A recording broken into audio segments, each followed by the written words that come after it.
नमस्कार, corporate radar में आप सभी का स्वागत है। मैं हूं स्वाति खंडेलवाल। आज हमारे रडार पर इलेक्ट्रॉनिक मैन्युफैक्चरिंग सेक्टर की दिग्गज कंपनी डिक्सन टेक्नोलॉजीज, जी हां, कंपनी कंज्यूमर इलेक्ट्रॉनिक सेगमेंट में LED TVs, home appliances, washing machine, LED bulb, mobile phone etcetera बनाती हैं। फिलहाल कंपनी के लिए सेमीकंडक्टर की दिक्कतें कितनी कम हुई हैं, बोर्ड के साथ जेवी से कितना होगा फायदा, हाल ही में जो उन्होंने अनाउंस किया, साथ ही मोबाइल मैन्युफैक्चरिंग सेगमेंट के लिए क्या है आउटलुक, इन सभी मुद्दों पर बात करने के लिए इस वक्त हमारे साथ कंपनी के सीएफओ सौरभ गुप्ता शो में जुड़ रहे हैं। मिस्टर गुप्ता, गुड आफ्टरनून, बहुत बहुत धन्यवाद हमें समय देने के लिए। सबसे पहले इस वक्त जो इनपुट कॉस्ट प्रेशर्स है और वो लगातार ये दिक्कतें बनी हुई हैं, जानना चाहूँगी मैं कि किस तरीके का इम्पैक्ट आप देख रहे हैं, उसका आपके मार्जिन्स पर दिख रहा है। क्या आप रीनेगोशिएट कर रहे हैं अपने कॉन्ट्रैक्ट्स? या सो हमारे दो बिजनेस मॉडल रहते हैं। एक बिजनेस मॉडल को हम कहते हैं ओईएम और एक को कहते हैं ओडीएम। हमारा ओईएम बिजनेस है, उसमें हमारा कोई रिस्क नहीं होता। सो कमोडिटी और करेंसी कॉस्ट में जो भी इंक्रीज होता है, करेंसी में जो भी इंक्रीज होता है, वो इमीडिएटली कस्टमर को पास ऑन हो जाता है, जो कि हमारा almost 80% of revenue contribution OEM business से आता है। जो हमारा 20% बिजनेस है, जो कि majorly lighting and washing machine business है, जो कि हमारा ओडीएम बिजनेस है, वहां पे जो भी इंक्रीज होता है करेंसी का, कमोडिटी का, उसका हमेशा एक लैग रहता है, जिससे हम वो कॉस्ट इंक्रीजेस कस्टमर को पास ऑन करते हैं। तो आप बिल्कुल ठीक कह रहे हैं। अभी lately because of this whole Russia Ukraine की सिचुएशन से कमोडिटी प्राइसेस फिर बढ़े हैं। बीच में वो सॉफ्टन हो रहे थे, तो थोड़े से प्राइसेस बढ़े हैं। हमने काफी हद तक अपने कस्टमर को पास कर दिए थे जो ओल्डर इंक्रीज था प्राइसेस में। बट हाँ, जो नया इंक्रीज है वो ग्रेजुअली पास ऑन होगा, तो शॉर्ट टर्म में थोड़ा सा मार्जिन पे इम्पैक्ट होगा, बट ओवर अ पीरियड मेरे को लगता है अनदर कपल ऑफ क्वार्टर्स में हम लोग अपने नॉर्मलाइज मार्जिन पे चले जाएंगे, जो हम लाइटिंग वॉशिंग मशीन में करते और हैं। टर्म पे इम्पैक्ट होगा, बट बाद में आप कह रहे हैं चीज़ें यहाँ से बेहतर हो जाएंगी। बट डेफिनेटली इस वक्त जो जियोपॉलिटिकल टेंशन उसकी वजह से इनपुट कॉस्ट प्रेशर्स हैं। चिप शॉर्टेज की बात करना चाहूँगी, और वो एक बड़ी ग्रेव सिचुएशन है इंडस्ट्री के लिए। आपके बिजनेस में तो बहुत ही क्रिटिकल है, जहाँ जहाँ आप प्रेजेंट हैं वहाँ चिप की ज़रूरत है। किस तरह की सिचुएशन इस वक्त इमर्ज होकर आ रही है? क्या पहले के मुकाबले अब सिचुएशन बेहतर हुई है, या ये जो जियोपॉलिटिकल टेंशंस इसकी वजह से फिर से दिक्कतें आ रही हैं? क्या कहेंगे इन द नियर टर्म, कितनी प्रॉब्लम ग्रेव है या कंसर्निंग है?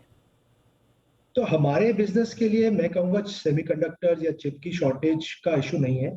हमारी सिचुएशन जो पहले थी उससे मच बेटर हुई है, एंड हम इसको बड़ा क्लोजली वॉच कर रहे हैं कि ये सिचुएशन ऐसी ही बनी रहे हमारे लिए। बट क्लियरली आपकी बात ठीक है। इससे सिचुएशन जो सुनने में आ रही है कि कुछ रॉ मटेरियल जो सेमीकंडक्टर के लिए यूज होते हैं वो रशिया और यूक्रेन से आते हैं, तो हो सकता है आगे जाके थोड़ा इम्पैक्ट हो। बट अभी ये फिलहाल हमें कोई इशू नहीं लग रहा है। हमारे पास इनफ अवेलेबिलिटी है सेमीकंडक्टर के लिए, जो हमारी ऑर्डर बुक है उसको एग्जीक्यूट करने के लिए। मिस्टर गुप्ता, किस तरीके की ग्रोथ आप एंटिसिपेट कर रहे हैं, फोरसी कर रहे हैं फ्रॉम द जेवी विद रेक्सैम, जिसमें आपने सर्किट बोर्ड मैन्युफैक्चरिंग की बात की है? कितना बड़ी अपॉर्चुनिटी है आपके लिए, आगे किस तरह से इमर्ज होकर हो आएगी? तो रेक्सम बहुत बड़ी कंपनी है, जो बेसिकली डाइकिन को सप्लाई करता है, जो वर्ल्ड की one of the largest air conditioning company है। उनकी स्पेशलिस्ट, उनका डिजाइनिंग, जो इन्वर्टर कंट्रोलर बोर्ड है उसमें डिजाइनिंग में वो काफी स्पेशलिस्ट है। हमने उनके साथ 60-40% का जेवी किया है।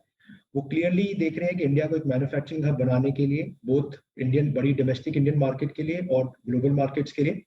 और हमें लगता है कि जैसे जेवी हमारा ऑपरेशनल हो जाएगा in April of next financial year, starting next financial year, और हमें लगता है ये 2 से 3 साल में ये बिजनेस कम से कम 300-350 करोड़ का हो सकता है जेवी के लिए।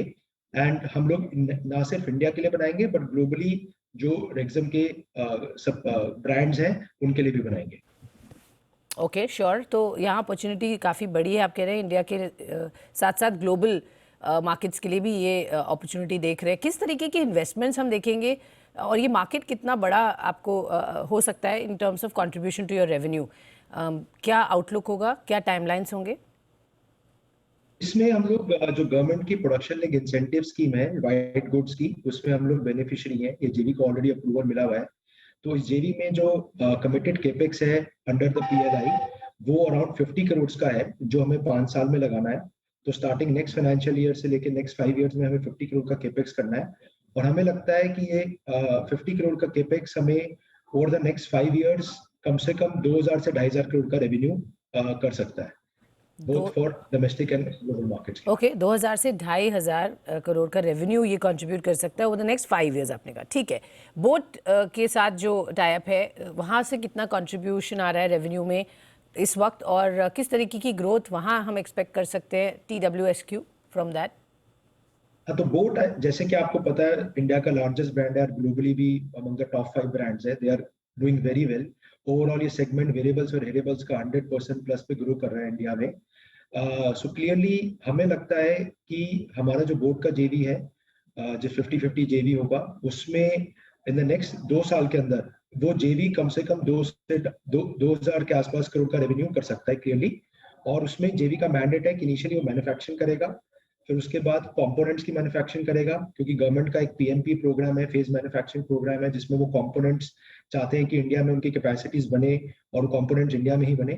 और तीसरा उस जेवी का मैंडेट रहेगा कि जो डिजाइनिंग भी है उन वेरिएबल्स की, हेरेबल्स की, जैसे TWS हो गया, नेक बैंड हो गया, स्मार्ट वॉचेस हो गए, ब्लूटूथ स्पीकर्स हो गए, तो उन सब की इंडिया में डिजाइनिंग भी होगी। तो ये ग्रेजुअली हम लोग देख रहे हैं कि इनिशियली मैन्युफैक्चरिंग होगा, उसके बाद ये डिजाइनिंग में भी जाएगा। Okay, so made in India तो रहेगा, और उसके बाद मेड इन और डिज़ाइन इन इंडिया की तरफ भी हाँ जी। यहाँ पर कंट्रीब्यूशन है। Okay, laptops and mobile phones, यहाँ पर किस तरीके के वॉल्यूम्स आप इस वक्त कर रहे हैं इन टर्म्स ऑफ मैन्युफैक्चरिंग, और क्या ग्रोथ रेट एंटिसिपेट कर रहे हैं इस एरिया में? ऑब्वियसली बहुत सारी ग्रोथ एंड डिमांड बढ़ी है, पेनिट्रेशन लेवल्स भी अच्छे हैं, तो क्या नेक्स्ट लेट्स से 2-3 इयर्स में लैपटॉप मोबाइल फ़ोन्स की मैन्युफैक्चरिंग फ़िलहाल कितनी हो रही है और कितनी बढ़ेगी?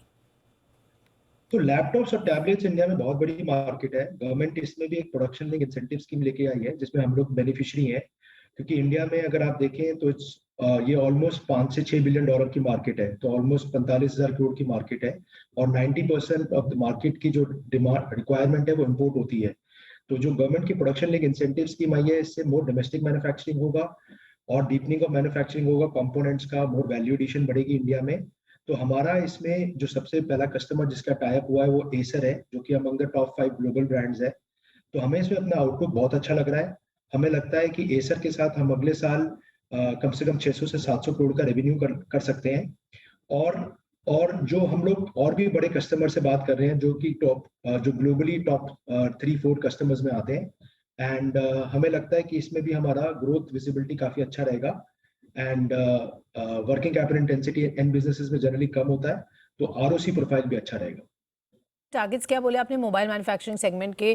क्योंकि आपने पहले कहा है कि mobile manufacturing will be the largest revenue contributing segment going ahead, तो क्या वो नंबर आप हमारे साथ शेयर कर सकते हैं, या वहाँ कुछ रिविजन हुआ है अपवर्ड्स? या सो वो हमारा बिजनेस बहुत अच्छा लग रहा है। हमने कंटिन्यूसली इसमें कस्टमर एडिशन कर रहे हैं।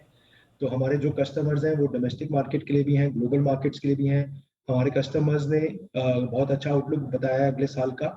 तो हमें लगता है कि इस साल हम लोग समवेयर अराउंड 2600 से 2700 करोड़ पे क्लोज करेंगे मोबाइल बिजनेस में, जो कि लास्ट ईयर तक 700-800 करोड़ होता था। और अगले साल इस बिजनेस का आउटलुक लग रहा है कि ये क्लियरली 6,500 से 7,000 करोड़ का रेवेन्यू हो सकता है। तो ये बहुत बड़ा रेवेन्यू कंट्रीब्यूटर होगा और ऑलमोस्ट 1/3 ऑफ रेवेन्यूज अगले साल से इस वर्टिकल से आना शुरू हो जाएगा। अगर मैं बात करूँ, आपका पोर्टफोलियो ऑब्वियसली बहुत ज़बरदस्त बड़ा है over the last few years, क्या कोई प्लान्स हैं कि आप चिप मैन्युफैक्चरिंग में भी एंटर करेंगे? बिकॉज यहाँ पर सरकार भी बहुत फोकस्ड है और एक्सपेक्ट कर रही है कि बड़ी कंपनीज आएँ और निवेश करें। कुछ बाहर की कंपनीज ऑफ कोर्स यहाँ इंटरेस्ट दिखा रही हैं, but will Dixon be interested? नहीं, आप बिल्कुल ठीक कह रही हैं। गवर्नमेंट काफी स्ट्रांगली इंगेज कर रही है इंडियन और ग्लोबल प्लेयर्स से। एंड गवर्नमेंट का बड़ा अच्छी स्कीम लेके आई है to attract players in chip manufacturing. हमें लगता है कि ये थोड़ा हाई केपेक्स इन्वेस्टमेंट है। इसमें कम से कम anywhere between 5 to 10 billion dollars की रिक्वायरमेंट रहती है।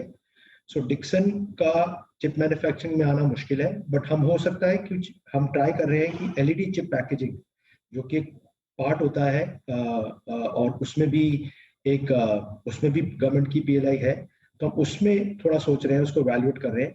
बट ओवरऑल सेमीकंडक्टर्स या चिप मैन्युफैक्चरिंग में डिक्सन का आना मुश्किल है। ओके फाइन, ये बहुत अच्छा क्लैरिफिकेशन दिया। बट एलईडी पैकेजिंग आप कह रहे हैं ये एक एरिया है जहां आप कर सकते हैं एंट्री, बिकॉज ऑफ कोर्स उसमें इतना केपेक्स की बात नहीं होगी। ऑल राइट, केपेक्स की आप बात कर रहे थे, तो मैं जानना चाहूँगी किस तरीके का केपेक्स प्लान्स है, कोई नई फैसिलिटीज़, कैपेसिटी एक्सपेंशन? जिस ग्रोथ रेट की आप बात करें, क्लियरली आपको कैपेसिटी कॉन्स्टेंटली बढ़ानी होगी जो अपॉर्चुनिटी देख रहे हैं। तो मैं जानना चाहूँगी नई कुछ facilities that you will set up, कहाँ पर, geography wise, capacity expansion plans क्या हैं अगर हम FY 22-23 की बात करें? तो हमने अभी रिसेंटली 2 बड़े लैंड पार्सल लिए हैं नोएडा और ग्रेटर नोएडा में। एक 5 एकड़ लैंड बैंक इन नोएडा और 20 एकड़ land bank in greater Noida. 5 एकड़ में हम अपने सारे मोबाइल बिजनेस को कंसोलिडेट करेंगे और जो अलग अलग फैक्ट्रीज में भी रन हो रहा है। और जो 20 एकड़ लैंड बैंक लिया है वो हम रेफ्रिजरेटेड एज ए कैटेगरी में आ रहे हैं, तो उसमें हम लोग एक्सपेंशन वहाँ पे करेंगे। इसके अलावा हम तिरुपति में भी और लैंड बैंक ले रहे हैं और वहाँ पे भी एक्सपैंड कर रहे हैं। और एक जगह है कुपरती जो कि आंध्र प्रदेश में है, वहाँ पे हम सारा सिक्योरिटी सर्वेलेंस बिजनेस को शिफ्ट कर रहे हैं तिरुपति से, तो वहाँ पे भी हम फर्दर एक्सपेंशन करेंगे हमारी कैपेसिटीज में। तो क्लियरली हम काफी जगह एक्सपेंशन कर रहे हैं और हमारा एक्सपेंशन ज्यादातर नोएडा और तिरुपति में रहेगा जो हमारे ऑलरेडी एग्जिस्टिंग सेटअप है। कितना केपेक्स होगा?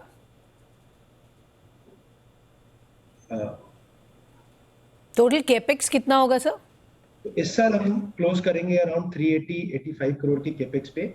बट इस साल हमने काफी बड़ा केपेक्स किया है और लॉट ऑफ काफी हद तक ये केपेक्स काफी हद तक फ्रंट एंडेड रहा है, जिसके रिजल्ट्स हमें आगे सालों में दिखेंगे। अगले साल हमें लगता है कि ये केपेक्स का नंबर 235 टू 240 करोड़ आ जाएगा और हमारा एबिटा जनरेशन सिग्निफिकेंटली इंक्रीज करेगा on much higher base of revenue.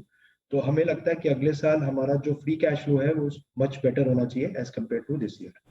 Okay, sure. PLI schemes की आपने बात की और कई जगह बेनिफिशियरीज ऑलरेडी हैं। सरकार कॉन्स्टेंटली और पीएलआई स्कीम्स ला रही है। आई थिंक उनका जो फोकस है वो widen and deepening the space की तरफ है। कौन सी और पीएलआई स्कीम्स पर आप इंटरेस्ट दिखाएंगे? कौन से में और अप्लाई आप कर सकते हैं? Is there something planned in that order? आपने एलईडी पैकेजिंग की ऑफ कोर्स बात की अभी। तो हम ऑलरेडी 5 पीएलआई स्कीम्स के गवर्नमेंट के बेनिफिशियरी हैं, जो कि मोबाइल है, लैपटॉप एंड टैबलेट्स है, आईटी हार्डवेयर हो गया। तीसरा टेलीकॉम एंड नेटवर्किंग प्रोडक्ट्स हैं जहाँ पे हमारा भारती के साथ जेवी है और एयरटेल हमारा एंकर कस्टमर है। चौथा हमारा, जैसे आपने शुरू में बात बताया था, रेक्सम के साथ जो हमने इन्वर्टर कंट्रोलर बोर्ड्स का जेवी किया हुआ है, वो उसमें भी पीएलआई का बेनिफिट है हमें। और फिफ्थ, हम एलईडी लाइटिंग कंपोनेंट्स में आ रहे हैं, जो कि हम ऑलरेडी इंडिया के लार्जेस्ट प्लेयर हैं लाइटिंग में। तो एलईडी लाइटिंग कंपोनेंट्स में आने का हमारा एक नेचुरल आएंगे तो हमारे ऑलरेडी हम ही सबसे बड़े उसके कैप्टिव हमारे कैप्टिव रिक्वायरमेंट रहेगी और वो हमारे मार्जिन्स को भी इंक्रीज करेगा। इसके अलावा जैसे मैंने आपको बताया एलईडी चिप पैकेजिंग, तो ये अभी इसी में ही आई थिंक सो बहुत सारा स्कोप है ग्रोथ करने का। और अगर गवर्नमेंट कोई और स्कीम लेके आएगी जो कि इलेक्ट्रॉनिक होगी और जिसमें हमें लगता है हम स्केलिंग कर सकते हैं, बैकवर्ड इंटीग्रेशन कर सकते हैं, डिजाइनिंग कर सकते हैं, वहां पर भी। ओके ओके, क्विकली सर, मैं ये जानना चाहूंगी, आउटलुक तो बहुत स्ट्रांग दिख रहा है, डिमांड क्योंकि ड्राइव कर रही है आपके बिजनेस को। गाइडेंस क्या देंगे for FY23, overall projections, top line, bottom line, और चैलेंजेस आपको क्या लगते हैं? द पॉसिबल हेडविंड्स आपके बिजनेस में क्या आ सकते हैं जिसके लिए आपको कॉशियस रहना पड़ेगा? सो हमें लगता है हम इस साल अराउंड 10,700 10,800 करोड़ के रेवेन्यू पे क्लोज करेंगे। अगले साल लगता है कि जो मैंने आपको मोबाइल की ग्रोथ बताई और जो बाकी वर्टिकल्स की ग्रोथ है या नए वर्टिकल्स की ग्रोथ है, हमें लगता है अगले साल हम 17 से 17,500 करोड़ का रेवेन्यू कर सकते हैं। और मार्जिन एक्सपेंशन भी हमारा थोड़ा बहुत होना चाहिए। ऑफ कोर्स मार्जिन पे भी आउटलुक देना बहुत मुश्किल है क्योंकि बहुत सारे मूविंग पार्ट्स है। कमोडिटी का इम्पैक्ट कैसा रहेगा, इनपुट प्राइसेस का इम्पैक्ट कैसा रहेगा, ये रशिया यूक्रेन का सिचुएशन कब तक चलेगा। सो मार्जिन पे बेटर विजिबिलिटी हमें अनदर कपल ऑफ मंथ्स में आएगी जब ये चीज सेटल डाउन हो जाएगी। बट रेवेन्यू वाइज में हम लोग एब्सोल्युटली श्योर हैं कि इस टाइप की विजिबिलिटी हम क्लियरली देख रहे हैं। एंड मार्जिन भी मेरे को कॉन्फिडेंट है कि जैसे जैसे ऑपरेटिंग लेवरेज का बेनिफिट आएगा, हम जितना भी बैकवर्ड इंटीग्रेशन करते रहेंगे, जितना ओन डिजाइनिंग करेंगे, अपने सॉल्यूशंस ऑफर करेंगे कस्टमर्स को, तो ये सारे मार्जिन के ड्राइवर्स हैं जो मेरे मार्जिन को ऊपर लेके जाएंगे। ओके, तो रेवेन्यू और मार्जिन दोनों यहाँ एक्सपैंड होंगे। जो आपने एक आइडिया दिया, अच्छी खासी यहाँ से ग्रोथ दिख सकती है। बहुत बहुत शुक्रिया मिस्टर गुप्ता हमारे साथ जुड़ने के लिए, हमें एक ओवरऑल कॉम्प्रिहेंसिव व्यू देने के लिए कंपनी के आगे क्या आउटलुक और बिजनेस प्लान्स है।